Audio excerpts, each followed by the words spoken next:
Როგორია ადამიანის უფლებათა დაცვის კომიტეტის თავმჯდომარის წლის ანგარიში ჩვენ პირდაპირ ეთერში გვთავაზობთ ასევე ეკა ბესელიას განცხადებას. ინტეგრაციის კომიტეტი იცავს იმ ტრადიციას, რომელიც ფიქრობ, რომ ერთ-ერთი კარგი ტრადიციაა, რომელსაც 2012 წელს ჩაუყარეთ საფუძველი, ანგარიშ ვალდებულება, ანუ ანგარიშის ჩაბარება საზოგადოებისთვის, რაც აკეთებს ადამიანის უფლებათა დაცვის კუთხით კომიტეტი წლის განმავლობაში და თქვენ ახლა ტრადიციულად ნახავთ 2014 წლის განმავლობაში რამდენად დატვირთული, საინტერესო, ძალიან საპასუხისმგებლო და რთული იყო ადამიანის უფლებათა დაცვის კომიტეტის საქმიანობა.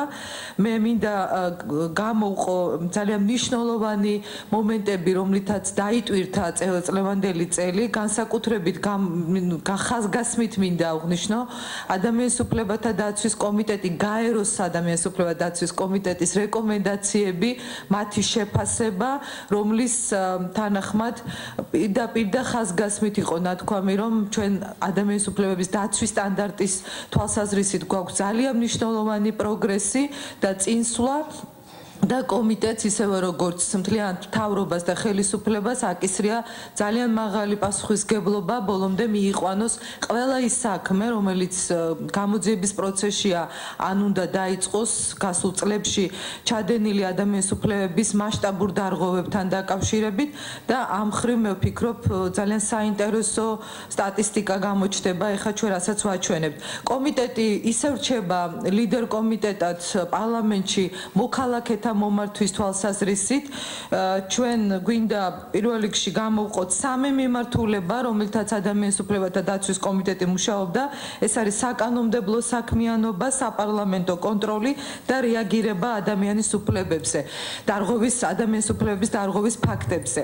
კომიტეტის საქმიანობა პრიორიტეტების თვალსაზრისით გამოიყო და დაემატა მას რამდენიმე მიმართულება, რომელიც კონკრეტულად გამოხატულია უკვე შექმნილ სპეციალურ სამუშაო ჯგუფებში, სამეცნიერო საკონსულტაციო საბჭოსთან ერთად. დღეს ჩვენ გვესწრებიან სწორედ საბჭოს წევრები, ასევე გვესწრებიან იუსტიციის საბჭოს წევრები, არასამთავრობო ორგანიზაციის წარმომადგენლები და ჩვენ ახლა ვნახავთ იმ სურათს, რომელიც შეიქმნა წელს კომიტეტის საქმიანობის კუთხით. მომართვიანობის თვალსაზრისით თქვენ ხედავთ, რომ ისევ ძალიან მაღალი იყო 2014 წელი მოქალაქეთა მომართვის თვალსაზრისით 11355 კონკრეტული შეტყობინება წერილი თუ საჩივარი იყო შემოსული კომიტეტში.